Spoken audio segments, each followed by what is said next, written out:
Welcome back to the channel, dear children. Today what we are gonna cover is depreciation.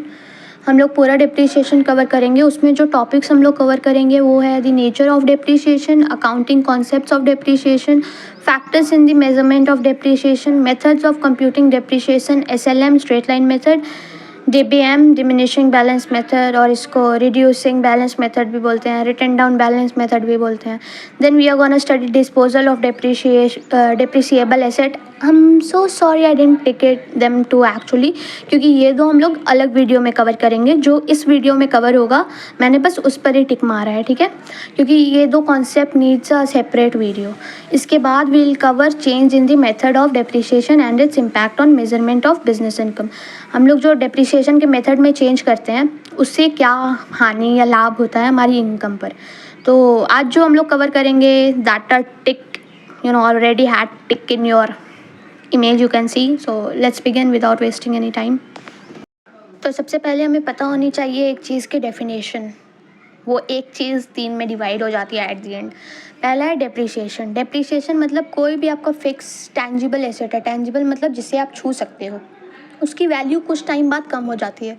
चाहे वो कपड़ा हो, रोटी हो, मकान हो, रोटी कपड़ा मकान, कुछ भी, मशीनरी हो, कोई भी फिक्स टेंजिबल एसेट है, उसकी वैल्यू एक फिक्स टेन्योर के बाद कम हो जाती है. क्यों? क्योंकि वियर एंड टीयर होता है, उसको हम पहनते हैं और यूज़ करते हैं. तो डेप्रिसिएशन की डेफिनेशन में आप देख सकते हो, fall in value of fix tangible asset due to wear and tear. अब ये जो फिक्स टेंजिबल एसेट है वो फिक्स्ड इनटेंजिबल एसेट हो जाएगा. जब फिक्स इनटेंजिबल एसेट की वैल्यू कम होगी तो वो अमोर्टाइजेशन होता है. तो you can see the definition of amortization next to depreciation which is written fall in value of fix intangible asset due to passage of time. अब डिप्लीशन क्या होता है? मानो कोल की खदान है, हम माइनिंग कर रहे हैं, रैट माइनिंग करके कोल निकाल के ला रहे हैं. कुछ टाइम के बाद वो माइनिंग करते करते वो पहाड़ की भी तो कुछ मतलब एसेंशियल्स चल जा रहे हैं, कुछ तो कम हो रहा है ना उसके पास से भी. जब रिसोर्सेस वेस्ट होते हैं उसे हम डिप्लीशन बोलते हैं. रीड करो, fall in the value of resources due to extraction, also known as AKA wasting assets. अब हम इन तीनों को डिवाइड करके डिफाइन करें तो डेप्रिसिएशन वो होता है जिसमें एसेट की जो फिक्स वैल्यू होती है, फिक्स टेंजिबल एसेट होती हैं, वो फिक्स वैल्यू जिस पे हम खरीदते हैं वो टाइम के साथ कम हो जाती है. क्यों? क्योंकि हम उसे उस तरह से यूज़ करते हैं, वियर एंड टीयर होता है.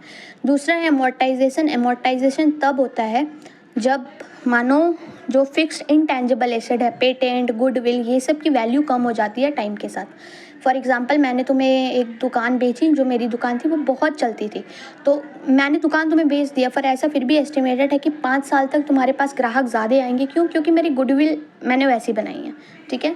अब है डिप्लीशन, वही कि रिसोर्सेज जब हम एक्सट्रैक्ट कर लेते हैं ओवर यूज़ के लिए, तो that's depletion.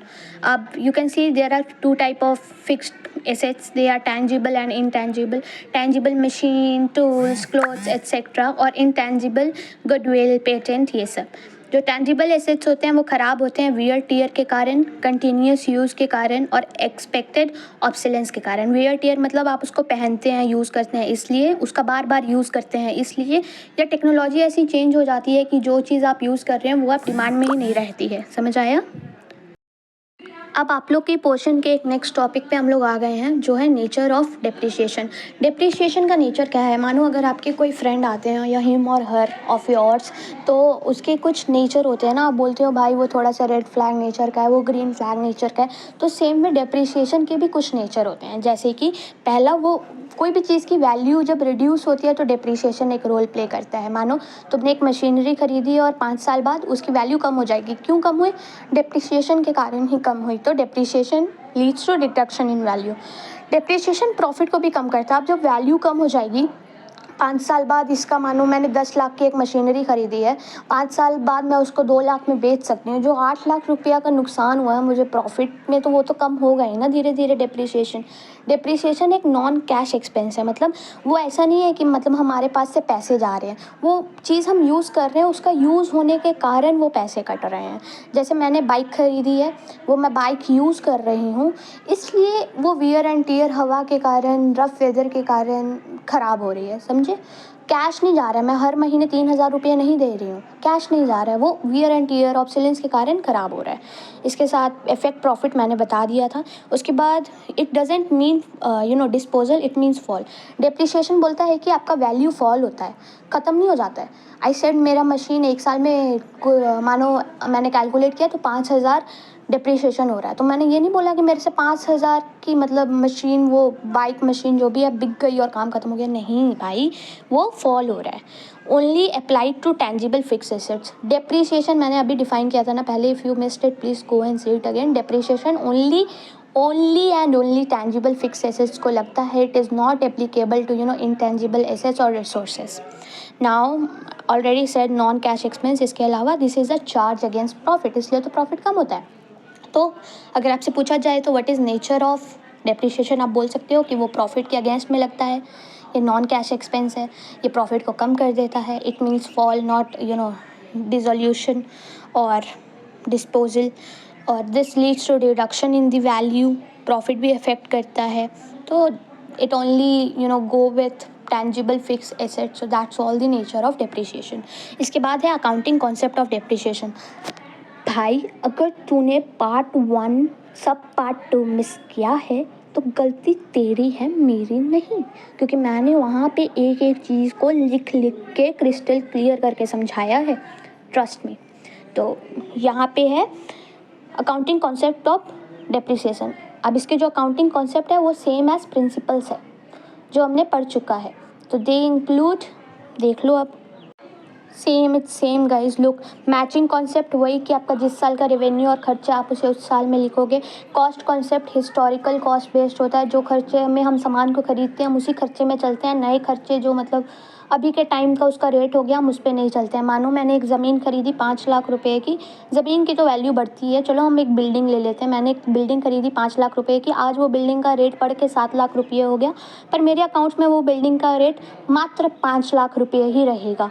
The next one is going concern concept. Going concern concept says that कि अगर हम बिजनेस स्टार्ट करते हैं तो हमारा एक ही मोटो होता है कि हमारा बिजनेस लंबे रन के लिए चलेगा। Next is accrual concept. Accrual concept बोल रहा है कि अगर आप ऐसी सिचुएशन में आ गए हो कि जहाँ पे आपका पैसा आउटस्टैंडिंग है या आपके पास पहले से आ गया है तो आप उसको रिकॉर्ड कर लेते हो। यहाँ पे कैश इज़ नॉट गॉड, ये आप बहुत क्लियरली पहले पार्ट में समझ सकते हो। अगर मैं अभी यहाँ पे एक्सप्लेन करूँगी तो आपकी वीडियो बहुत लेंदी हो जाएगी, और मुझे पता है कि कितने तेजस्वी लोग हो तुम लोग।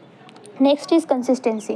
ये बोलता है अगर आप SLM मेथड यूज़ कर रहे हो तो आपको SLM ही यूज़ करना चाहिए, रिटन डाउन मेथड नहीं, ताकि आप अपने प्रीवियस ईयर से अच्छे से कंपेयर कर सको अपनी इम्प्रूवमेंट्स को। I hope the nature accounting concepts for depreciation and the basic definition is clear to you all. बिना समय बर्बाद किए चलते हैं नेक्स्ट टॉपिक पे, वो है factor in measurement of depreciation. मतलब कुछ ना कुछ फैक्टर होंगे ना जिसके कारण हम डेप्रिसिएशन मेज़र कर सकते हैं। ऐसे तो नहीं है मैंने आसमान में बादल देखे और मैंने बोल दिया वो ये बादल में आई फील 1 ग्राम पानी है, नहीं ना भाई, there could be some factors जिसके कारण हम डेप्रिसिएशन कैलकुलेट कर रहे हैं। उसमें से पहला है कॉस्ट ऑफ एसेट। अगर एसेट के पैसे ही नहीं होंगे तो हमें कैसे पता होगा कि कितने का। मानो मैंने 1 लाख रुपये की मशीनरी खरीदी तो मुझे पता है कि हाँ 1 लाख रुपया ही कॉस्ट है एसेट का, उस पर ही डेप्रिसिएशन लगेगा। तो cost of asset is crucial thing. Next is estimated useful life. Estimated useful life बोलता है कि कितने साल तक ये चीज़ आपकी अच्छे से चल सकती है, कितने साल तक हम इसे यूजफुल प्रॉफिट टान सकते हैं। नेक्स्ट इज़ रेसिडुअल और स्क्रैप वैल्यू। इसका मतलब होता है कुछ टाइम के बाद आपको कुछ ना कुछ सामान बेचना ही होता है ना। मानो आपने एक मशीनरी ली 10 लाख की, 5 साल वो चलेगा, उसके बाद तो आप उसको बेचोगे ही ना, तो उसकी भी एक वैल्यू बहुत मेजर रोल प्ले करती है। डेप्रिसिएशन का मेथड SLM मेथड है, रिटर्न डाउन मेथड है, ये भी एक बहुत बड़ा इन्फ्लुएंसिंग फैक्टर है। अगर आप मेथड चेंज कर दोगे तो it's not easy to adapt that thing and compare with last times, quite difference is there. उसके बाद ऑब्सोलेंस, वही टेक्नोलॉजी चेंज हो जाने के कारण आपका मेन मटेरियल वॉश ऑफ हो जाए तो। लीगल और कॉन्ट्रैक्चुअल लिमिट्स, मतलब लीगली तौर पर, कॉन्ट्रैक्चुअल तौर पर कुछ लिमिट्स होती है। मानो मेरी मशीनरी जो मैं यूज़ करती हूँ उसमें मैं जो केमिकल्स डालती हूँ या डाला हुआ है वो मैक्सिमम टू मैक्सिमम 3 साल चल सकता है, उसके बाद मुझे चेंज करना ही है, उसकी लिमिट है। मैंने कॉन्ट्रैक्ट में आके ऐसा बोला है कि मैं इसको 5 साल ही यूज़ करूँगी ये मशीन को, उससे ज़्यादा नहीं। These are few examples of legal या कॉन्ट्रैक्चुअल लिमिट्स, ठीक है। अब नेक्स्ट टॉपिक कवर करते हैं, वो है it is changes in the method of depreciation. मतलब मेथड जो डेप्रिसिएशन का SLM written down value method, ये सब है। तो इसका कुछ इम्पैक्ट भी होता है पैसों पर, इनकम पर, बिजनेस की। मेथड चेंज होने से इनकम पर इफेक्ट होता है। पहले मेथड चेंज क्या है वो समझते हैं। Change in the method of depreciation mean switching from one method to another. मतलब जैसे हमारा SLM मेथड है, हम SLM से स्विच करके रिटन डाउन मेथड में चल जा रहे हैं, तो that's a drastic change in the way of doing depreciation. तो this is only mean change in the method for depreciation. Depreciation calculate करने के मेथड को ही चेंज कर दे रहे हैं। चेंज तभी करनी चाहिए जब कुछ बेनिफिट दिखे। मानो अगर मैं SLM कर रही हूँ और मेरे को दिखे कि रिटन डाउन मेथड करने से मेरे फर्म को कुछ फ़ायदा है, then only I will move towards written down method. The next one is impact of measurement on income. किसका? चेंज ऑफ डेप्रिसिएशन कैलकुलेट करने की वैल्यू का। पहला इंक्रीज या डिक्रीज हो जाता है डेप्रिसिएशन में। मान लो रिटन डाउन वैल्यू मेथड और SLM में क्या कांस्टेंट मेरा डेप्रिसिएशन है, और जो तुम्हारा रिटन डाउन मेथड है वो तो डेप्रिसिएशन जो अमाउंट आ रहा है उस पर लग रहा है ना। तो ये कहीं ना कहीं कुछ इंक्रीज या कुछ डिक्रीज डेप्रिसिएशन की वैल्यू में ला रहा है, जिसके कारण ऑर्गेनाइजेशन का प्रॉफिट इंक्रीज या डिक्रीज होगा। दूसरा है इफेक्ट कॉम्पेरेबिलिटी। जैसे लास्ट टाइम आपने SLM किया है, तो उससे लास्ट टाइम 3 साल का आपका फर्म है, तो फर्स्ट ईयर उसने SLM किया, सेकेंड ईयर उसने SLM किया, थर्ड ईयर उसने अगर रिटन डाउन मेथड कर लिया, तो फर्स्ट सेकेंड ईयर तो कंपेयर कर लेगा क्योंकि SLM है, पर सेकेंड थर्ड ईयर वो कंपेयर नहीं कर सकेगा क्योंकि रिटन डाउन मेथड है। It is not easy to compare. Next is tax implications. अगर डेप्रिसिएशन इंक्रीज होगा तो टैक्स भी इंक्रीज होगा। Am I right? I am not right. अगर डेप्रिसिएशन इंक्रीज होगा, प्रॉफिट कम होगा तो टैक्स कम देंगे। अगर डेप्रिसिएशन कम होगा, प्रॉफिट इंक्रीज होगा तो हम टैक्स ज़्यादा देंगे। थोड़ा सा कॉन्सेप्चुअल सोचो। It doesn't mean what I say you will accept it, you need to pay attention dear once. Next one is affect salary या वेज। अगर डेप्रिसिएशन इंक्रीज होगा, प्रॉफिट कम होगा, हम कम सैलरी देंगे, कम वेज देंगे। समझ आया? Vice and versa. The next one is fall in useful life, fall in productivity. अब मानो मैंने कोई मशीन यूज़ किया, उसको यूज़ तो मुझे अगर मैं 8 घंटे करती तो मैं 5 साल कर सकती थी, बट मैंने 16 घंटे किए तो मैं 2.5 साल कर सकती हूँ। 2.5 ईयर्स वो मशीन को यूज़ करती हूँ, तो उसकी यूज़फुल लाइफ भी कम हो गई। तो अब जो उसने प्रोडक्टिविटी मुझे 5 साल में देनी थी, वियर एंड टीयर के कारण, कुछ लॉसेस के कारण, वो प्रोडक्टिविटी भी कम करेगी। So that's all the meaning of change in methods of depreciation and its impact on the business. अब अपन कुछ कॉन्सेप्ट बिल्ड कर लेते हैं, उसके बाद जो SLM की वीडियो, रिटन डाउन मेथड की वीडियो होगी, वो अपन नेक्स्ट वीडियो में देखते हैं। ठीक है? रिफ्रेशमेंट भाई ले लो, मैंने भी रिफ्रेशमेंट ले ली है। And then I begin like स्वागतम स्वागतम स्वागतम। अब अपन स्टार्ट करते हैं concept building. Concept is key, without key there is no way to open a door. Jokes apart, ये है कॉन्सेप्ट बिल्डिंग। इसमें आइडिया लो भाई, डिप्रिसिएशन क्या है, किस वे से हम उसकी बेसिक कैलकुलेशंस करते हैं, कि इसके नेक्स्ट पार्ट जो आएगा, this is part 1। I think it may take 4 parts और 5 parts, minimum two minimum 30 minutes. Guys chill out, तुम्हारी शीनू दीदी है, प्रेशर नहीं पड़ने देगी, अपन खेल खेल में पढ़ेंगे। तो चलो पढ़ते हैं कॉन्सेप्ट बिल्डिंग। इसमें अपन कॉन्सेप्ट पढ़ाएंगे किस चीज़ का। डिप्रिसिएशन क्या हुआ है भाई, मैंने पहले बता दिया। डिप्रिसिएशन कोई भी एसेट की वैल्यू में कमी होना होता है, क्योंकि हम उसे यूज़ कर रहे हैं। ठीक है? नेक्स्ट, अगर हम उसकी थोड़ी सी कॉन्सेप्चुअल टाइप की डेफिनेशन देखें तो it is systematic allocation of depreciable amount over this useful life. इसका मतलब, अब मानो मेरी 10 लाख, मान लो, चलो कोई बात नहीं, 10 लाख की एक मशीन है, जिसका, छोड़ो तुम, नीचे एग्जाम्पल ही देख लो भाई। You can C on the left hand side I have drawn machinery ₹10 lakhs which includes all the expenses. अब ये इंक्लूड ऑल द एक्सपेंसेस क्या है ये समझ लो पहले। Here you can see that I have calculated the total amount including expenses. जो मैंने वहाँ पे लिखा था 10 लाख, वो कैसे आया। सबसे पहले मैंने मशीन खरीदी मानो कुछ 8 लाख रुपये की, उसमें जो मैंने ट्रेड डिस्काउंट दे दिया उसको मैंने माइनस कर दिया। ट्रेड डिस्काउंट मुझे मिला है, वो तो पैसे मैंने मेरी जेब से नहीं दिए ना, वो तो पैसे मेरे पास से नहीं गए ना। मानो मैंने 10 रुपये की चीज़ खरीदी और उसने मुझे 2 रुपये का ट्रेड डिस्काउंट दे दिया, तो वो तो 2 रुपये मेरे पास है ना, मैंने तो 8 रुपये अपनी जेब से दिए, तो आई राइट दैट 8 रुपया। ठीक है? उसके बाद attribute cost I add. What is attribute cost? मानो 10 रुपया का मैंने चॉकलेट खरीदा, 2 रुपये ट्रेड डिस्काउंट चला गया, तो मेरे पास से कितना रुपया गया? 8 रुपया गया। 10 - 2 8। ठीक है? नेक्स्ट ऐड एट्रीब्यूट कॉस्ट, मानो अब मैंने जो 10 रुपये की मैगी या कुछ लिया है तो उसको लेने जाने के लिए मैंने 5 रुपये का पेट्रोल जलाया, तो 8 + 5 9 10 11 12 13 13 plus non refundable tax, GST जहाँ लगेगा जीएसटी रिफंड हो जाता है। अदर टैक्स, मानो कुछ कस्टम ड्यूटी व्यूटी कुछ हो गया, कुछ अदर टैक्स हो गया, वो मैंने 2 रुपया कह दिया, तो 8 + 5 कितना हुआ, 9 10 11 12 13 13 + 2 मान लेते हैं तुम्हारा नॉन रिफंडेबल टैक्स, कितना हो जाएगा, फिर से कैलकुलेट करना पड़ेगा भाई मेरे को, रुक। Purchase price 10 rupees, straight discount 2 रुपया जो मेरी जेब से गया नहीं है, तो it is 8, attribute cost 5 9 10 11 12 13 13 non refundable tax जो मतलब मेरे से रिफ़ंड नहीं होगा, मुझे वापस वो पैसा नहीं मिलेगा, वो है 2, तो टोटल इज़ 15 रुपीज़। ये कैलकुलेशन समझ आई। Purchase price less trade discounts plus attribute cost expenses लेके आने का, इंस्टॉल करने का, इरेक्शन एट्सेट्रा XYZ खर्चा हो गया, तुम्हारी मशीन ख़राब हो गई, तुमने उसे रिपेयर करवा दिया था उसी दिन, इंस्टॉलेशन के दिन, ये सब जो खर्चे हैं that would be attribute cost. उसके बाद है नॉन रिफंडेबल टैक्स, जिसको हम ऐड करेंगे तो तुम्हारा टोटल प्राइस आ जाएगा, जो आगे वाली वीडियो में तुम लेफ्ट हैंड साइड देख सकते हो, 10 लाख रुपया टोटल कॉस्ट है, ठीक है। हाँ ये ली 10 लाख रुपीज़, ठीक है। This is the cost of machinery. इसका दिया हुआ है यूज़फुल लाइफ 5 साल और रेसिडुअल और सेल वैल्यू 20 है, नहीं भाई 2 है, 2 लाख रुपया। मानो अब मैंने 10 लाख की मशीन खरीदी है और 5 साल बाद मैं बेचूंगी तो 2 लाख पे बिकेगी, ठीक है। This is after deducting selling cost, ठीक है। पहले यहाँ उसके बगल में आप देख सकते हैं लिखा हुआ है we break this 10 lakh into useful life to estimate depreciation या profit and loss.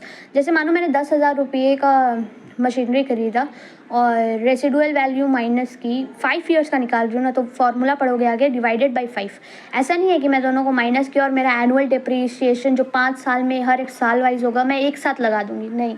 I broke that depreciation into 5 years to calculate it. यही यहाँ पे लिखा हुआ है कि जो आपका 10 लाख की मशीनरी है उस पर जो डेप्रिसिएशन लगेगा वो हम 5 साल तोड़ के निकालेंगे, ठीक है।